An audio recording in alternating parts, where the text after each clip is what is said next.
fait longtemps que j'ai pas aussi peur de ma vie. Pour notre dernière vidéo avec la BHR, on vous a fait un récap de nos parcours respectifs en thermique, depuis nos débuts en vélo jusqu'à aujourd'hui. On a donc ramené notre Stark Varug qu'on a réglé à la même puissance que la BHR, c'est-à-dire 37 chevaux, et on a fait une course contre la montre pour déterminer si l'électrique est réellement un cheat code. Salut à tous, voilà, ça fait maintenant 1 an que j'ai acheté une motocross thermique et aujourd'hui on va revenir sur cette expérience qui a été de découvrir le monde du thermique, sachant que j'en avais jamais fait avant. Salut à tous.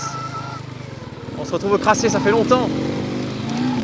Oh là là, une full size élec au Crassier, le bonheur. Joe & Will de base, donc c'est deux potes qui essaient tout simplement des motos électriques tout terrain en tout genre, de la petite Lightbee de 50 kg à la Stark Varg de 120 kg. Wouh! Oh l'avant il s'est planté. On a essayé la BHR E-Race, donc électrique. C'est avec cette moto-là que j'ai découvert le format full size. J'ai adoré, des grosses suspensions, un gros châssis bien stable, où tu sens que ça peut encaisser. Moi qui adore sauter, je me suis dit waouh, je veux une grosse moto électrique. Mais la BHR électrique, j'avais pas envie de vitesse, de frein au pied. Bah, y avait la Stark qui était annoncée, mais elle était pas dispo. Je me suis dit il faut que je trouve un moyen d'avoir une full size. Et en fait j'ai eu une offre sur la BHR 300 thermique, quitte à pas avoir le choix et avoir un sélecteur et le frein au pied, pourquoi pas essayer le thermique. Au moins moi qui ai jamais essayé, bah ça me fera une expérience et je pourrais donner mon avis sur tout ce qui est l'entretien ou le roulage du thermique. Vraiment quand on est côte côte, je mets grand gaz, j'ai l'impression qu'elle watt plus fort même si j'ai 37 chevaux et toi 37. Ouais bah après moi j'arrive à la vitesse en fait et du coup faudrait que je change peut-être.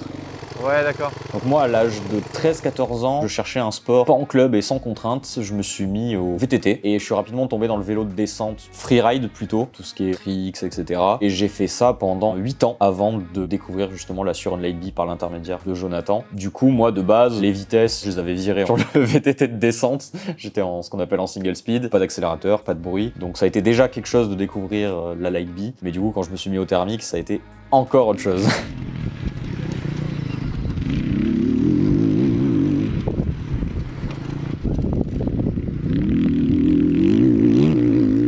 Le problème que j'ai eu après 8 ans de vélo de descente, c'est que en fait, tu te retrouves vite à l'hiver avoir tes spots préférés, l'été avoir tes bike parks préférés, avoir toujours les mêmes pistes. Au début où j'avais la Lightbee, je continuais à faire du vélo de descente. J'avais vraiment cette sensation de... Chaque fois qu'on roulait, on découvrait des choses. C'est un truc qui me manquait vraiment. Et c'est pour ça qu'au final, arrêter le vélo de descente, ça m'a pas tellement dérangé puisque je retrouve les mêmes sensations que j'aime dans le vélo de descente. Donc du saut, de la vitesse, du fun, et avec tellement plus de découvertes et c'est tellement plus polyvalent.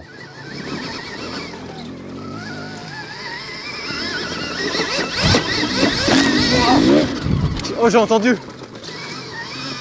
Et c'est vrai que du coup la Lightbee, j'ai vite appris, à part l'accélérateur, c'est tout pareil, j'ai les deux freins au guidon et en pilotage c'est très proche. Quand j'ai commencé à rouler sur une thermique, je me suis retrouvé avec toutes les problématiques de le premier démarrage, passer ses premiers rapports de vitesse, le robinet d'essence, nettoyer le filtre à air, toutes les contraintes qu'il y a autour du thermique. Mais en plus, je me suis retrouvé avec des contraintes supplémentaires qui ont bridé mon pilotage. J'étais pas à fond et j'avais certaines peurs, comme me retrouver à cabrer en l'air et pas avoir le réflexe de débrayer et de freiner. Voilà pourquoi je préfère l'électrique. Donc on va voir le chrono en BHR, puis le chrono en Stark, réglé pareil. Même si j'ai vraiment adoré découvrir le thermique, que ce soit le bruit, ce plaisir différent de pilotage, je suis quand même bien plus à l'aise sur une électrique et plus performant, bien plus de plaisir à la faire bouger, etc. Et c'est beaucoup plus simple et du coup je ne vois pas l'intérêt d'avoir une thermique, sachant que je pilote mieux en électrique, puisque pour moi le pilotage c'est vraiment le plus important. Quand je baisse le bras, t'y vas. Ok. 3, 2, 1...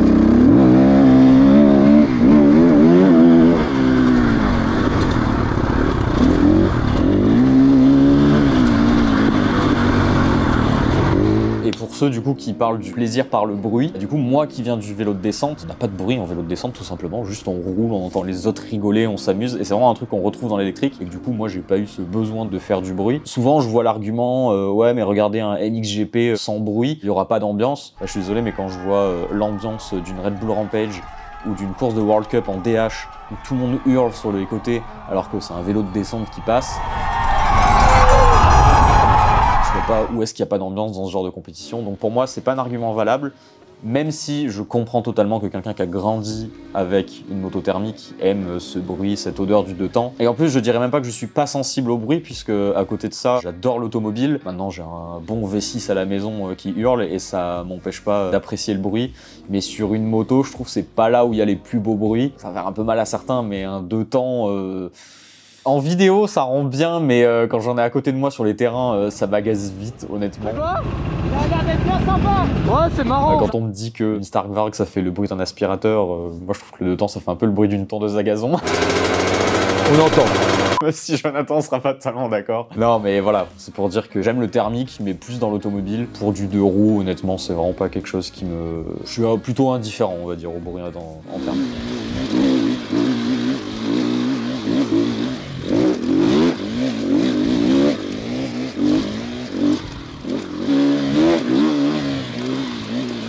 Stop. Oh là là. J'ai failli me boiter tellement de fois.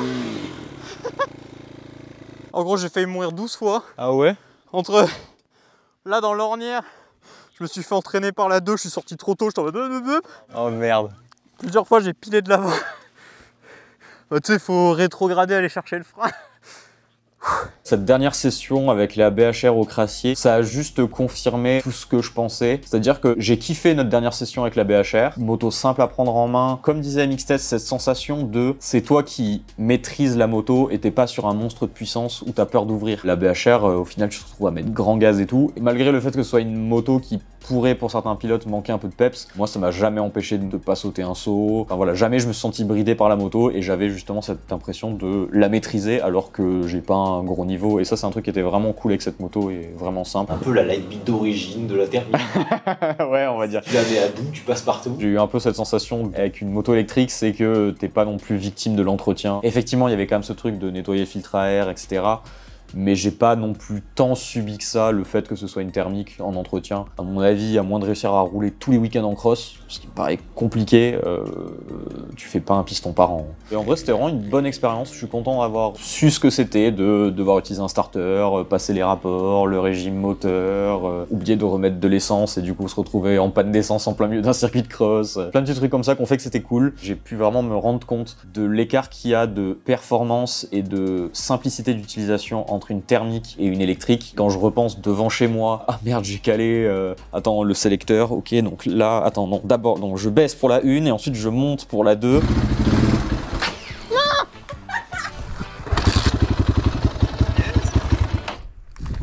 Alors que putain, l'électrique, tu mets n'importe qui dessus, tu lui dis alors là t'accélères, là tu freines avant, arrière, et puis ah tiens, ok tu maîtrises pas trop, je te baisse la puissance. Combien on a vu de filles sur YouTube débrayer, faire alors qu'avec l'électrique, ça arrive si tu oublies de baisser la puissance, mais voilà, tu peux... Ou tu sais pas qu'elle est allumée. Ou que tu sais pas qu'elle est allumée. Je suis vraiment content de pouvoir au moins avoir goûté à ça. Ça a amené, je pense, à remonter sur des thermiques que je piquerai à des gens pour essayer. J'ai essayé une KTM 450, une 85YZ,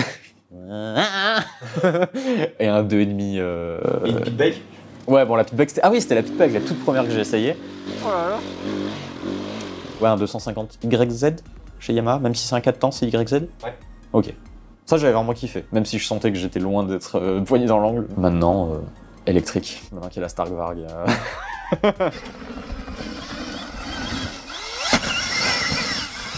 Oh là là, full wheeling. De facilité. Ah mec, mais c'est aberrant. Hein. Moi c'est Joe.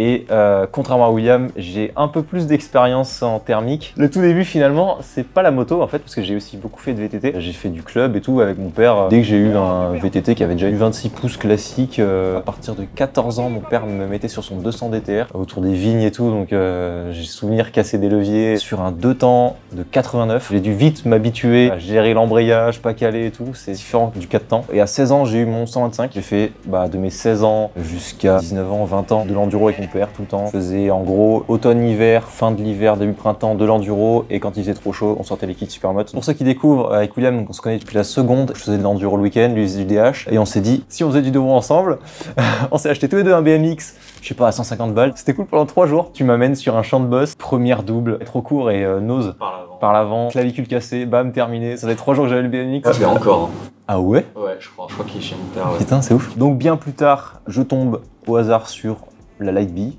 Je dis à William que ça peut être une bonne opportunité pour nous de faire un peu ce qu'on aime tous les deux, c'est-à-dire que ça fait un peu de la DH, il y a un moteur comme une moto. Ça peut être un bon plan pour nous. Si vous suivez la chaîne, vous avez vu comment on kiffe notre vie depuis 4 ans. C'est un produit génial. Le thermique en enduro, ça me manque pas vraiment. De temps en temps, je reviens chez mon père, il y a toujours mon 125 qui m'attend. Lui, maintenant, il est passé sur un XTZ 660 que vous avez sûrement vu aussi sur la chaîne. Et ça me fait toujours plaisir de monter sur une moto thermique. J'ai pas perdu mes habitudes, pas trop, on va dire. Le frein arrière, c'est vraiment la chose qui se perd le plus vite. Parce que voilà, maintenant, on a les freins au guidon et la maniabilité, toute la facilité de l'électrique par rapport au thermique. J'ai aussi un phaser 600 de mon côté, que je continue de rouler et que j'aime trop entendre au-delà de 7000 tours minute. Je rejoins aussi William à ce sujet, c'est-à-dire que sur la route, j'aime bien l'aspect moteur, que ça fait du bruit, et sur les chemins, ça me manque pas du tout. Je me suis déshabitué quand je vois les vidéos des Polonais qui roulent dans leur forêt, de les entendre au rupteur dans la forêt, maintenant ça me heurte.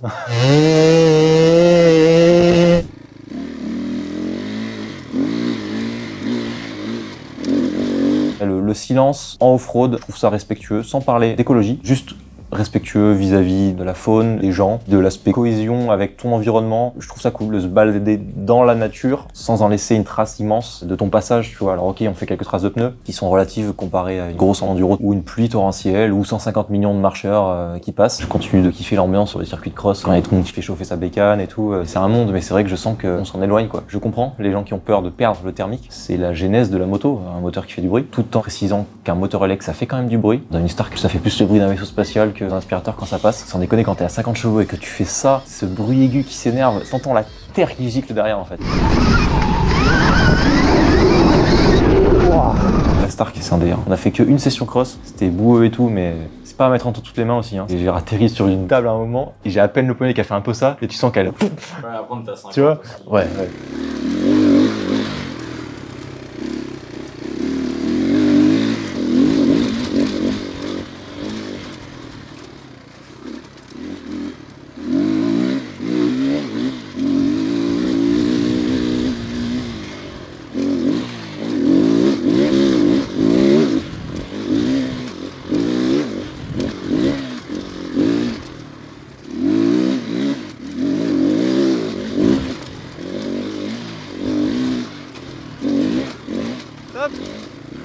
Oh là là, la ligne de Oops de ma vie en thermique. On roule 4 ans avec les Light B, on est habitué, c'est trop bien. William qui décide de passer sur la BHR. C'est une super école, l'ELEC, la preuve, William. Le mec il a 13 heures et il saute 22 mètres à l'ENIA. Moi je lui dis go, fonce, c'est une super expérience, c'est une bonne idée, vas-y. Je suis remonté dessus de temps en temps, donc on l'a roulé qu'en cross. J'ai été agréablement surpris du niveau que j'arrivais à avoir. J'ai jamais fait une table avec mon 125 ou quoi que ce soit à l'époque. C'était un mix de... J'avais 50% de mon expérience thermique et 50% de mon expérience ELEC qui sont venus se combiner et j'ai souvenir à cerner. De même peut-être commencer à mettre des petits mous, à être à l'aise. Oh l'enfoiré! Mais du coup, voilà, tous les gars qui ont un niveau moyen en thermique et en cross, qui se font peur ou qui mettent beaucoup d'énergie justement à passer les rapports, à essayer d'être efficace, ils pourraient avoir un skill exponentiel en mettant cette énergie sur une électrique, quoi. Passer les rapports, frein au pied et embrayage, compliqué, chiant en fait. Pas compliqué, chiant. Tellement agréable et tellement facile l'élec, tu fais qu'un avec la moto. Tu es la moto presque. Alors qu'en thermique, c'est ça. Tu es le pilote et d'un coup, il y a le rupteur qui te ramène. T'as des flashbacks de faut prendre soin, faut machin. Alors qu'en élec, c'est tu réfléchis pas, tu vois. Et ça, tant que t'es pas monté sur une élec, tu comprends pas à quel point c'est dur de piloter une thermique. C'est compliqué, hein. Alors c'est pour ça, on crache pas sur tous ces mecs, hein, qui me disent ouais, l'élec, oui, c'est vrai que c'est plus facile. Je t'avoue que t'as peut-être plus de mérite que moi dans qui est comme ça avec ta thermique. Est-ce que j'ai vraiment envie de me faire chier?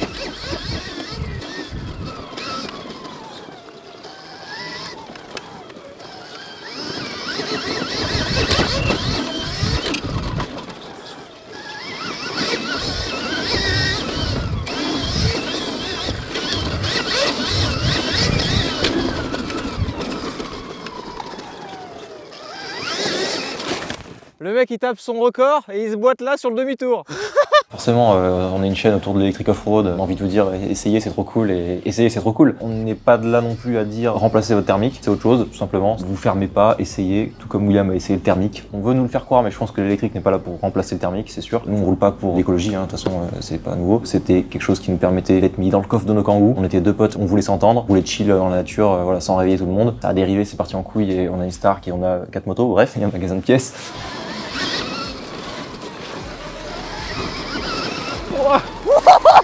La perte de l'avant de l'espace. C'est trop bizarre. Ah, enfoiré. suis à fond. Enculé.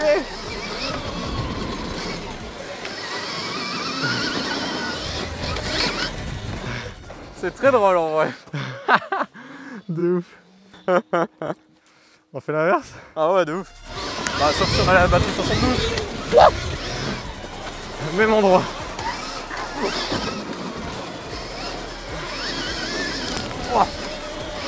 Ah ouais. Quoi? Je me revanche. Dans l'autre sens sinon? Ah putain, on peut essayer. Ouah.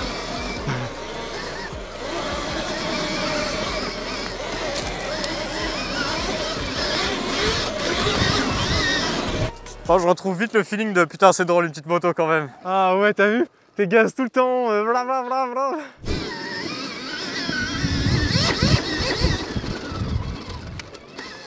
Il y a beaucoup d'avantages à l'élec, on l'a dit, sur la facilité de prise en main, sur cet aspect l'école du deux roues, du tout-terrain, c'est vraiment merveilleux.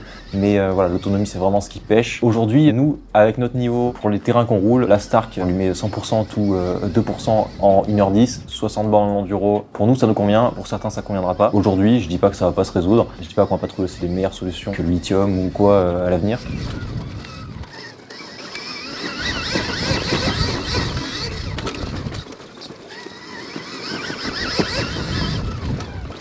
On a parlé un peu, mais en termes de prix, ça reste encore aussi un énorme avantage du thermique, même si sur le moyen long terme, l'entretien vient remonter un peu la balance. C'est vrai que d'entrée de jeu, une BHR, tu mets un billet qui est nettement moindre, ou alors c'est kiff à une Lightbee, mais la prestation c'est pas la même. Il y a peut-être beaucoup de gens qui ont acheté une Lightbee en se disant waouh, je vais me mettre à faire du tout-terrain, ou je vais me remettre au cross. Finalement, c'est pas le produit qui convient. Ça peut être l'occasion, comme William, de refaire un crochet par le thermique si ça correspond mieux, ou si finalement, comme nous, vous êtes tombé dans la soupe de l'élec et vous n'arrivez plus à en sortir. S'il y en a qui veulent faire une journée complète de cross sans avoir à sortir un groupe électrogène ou qui veulent faire de l'enduro comme ça sur des chemins de 4x4 sur 3-4 jours, bah aujourd'hui tu prends encore une thermique et c'est bien.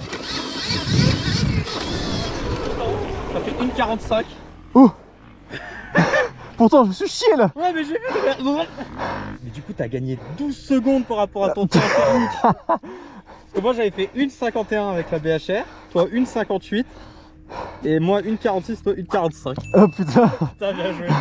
On vous conseille de vous abonner, même s'il n'y a plus cette pauvre petite BHR sur la chaîne. Et je voulais juste terminer avec une mauvaise nouvelle. Le Helix Tour n'a pas lieu cette année, vous le savez peut-être déjà. Ne soyez pas trop tristes, on va quand même du coup essayer de reprendre les e-Track Day, de se retrouver, de rouler ensemble sur circuit. Donc on aimerait faire 3 dates minimum. Donc il y aurait en avril Las Vedas dans le sud, potentiellement le 14 juillet à Sichan chez Jimmy au MX Activité. Je vous remets la vidéo ici. La date n'est pas encore sûre, suivez-nous sur Insta ou sur YouTube, on va essayer de le répéter assez souvent. Et en septembre, on en reparlera plus tard, remettre quelque chose aussi au Gazélec à Strasbourg, là où on avait déjà fait aussi notre premier track day. Et en plus du Instagram ou de YouTube, allez sur notre groupe Facebook. Le lien est dans la description et justement c'est un endroit où on échange beaucoup plus que sur Insta ou ailleurs avec vous en direct. N'hésitez pas aussi à rejoindre et je vous dis à très bientôt. Tu crois qu'un wheeling ça passe? Non. Attache-toi bien. Oh gros, ça fait longtemps que j'ai pas aussi peur de ma vie. C'est vrai?